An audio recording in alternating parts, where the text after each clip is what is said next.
As courts are now allowed, as a result of civil justice reform, to decide who has proportionate responsibility.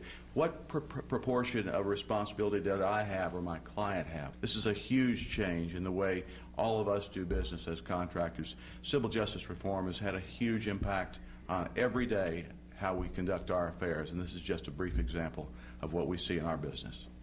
Through TLR, House Bill 1602 was passed, which limits the venue to the lawsuits under the Jones Act.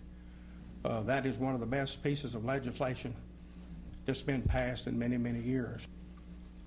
It's just a big honor to have people like Mr. Weekley and his group fighting for the legislation we need to keep this country growing.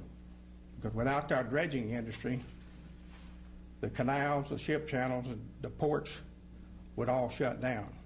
Yeah, the reason I, as a layperson, I'm in the real estate business, got involved back in 1994 is that literally companies were leaving the state of Texas because of litigation climate. They were not expanding in Texas. I have friends in New England that literally wanted to come to Texas, maybe even look at a company to acquire in Texas, wouldn't even set foot in Texas because of litigation climate. I can tell you from personal experience going back to the 80s of companies that would say we will not consider Texas because of the lawsuit environment. We don't have that anymore.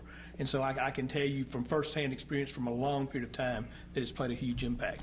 Literally 3 years ago in 2005, Texas was third in the country in terms of Fortune 500 companies that were domiciled here in Texas. 3 years later, we're now the first. That's just big business. The real story about lawsuit reform, though, is in the small businesses in the state of Texas that have continued to grow and thrive and expand. That's the real story of lawsuit reform in Texas. Thank you.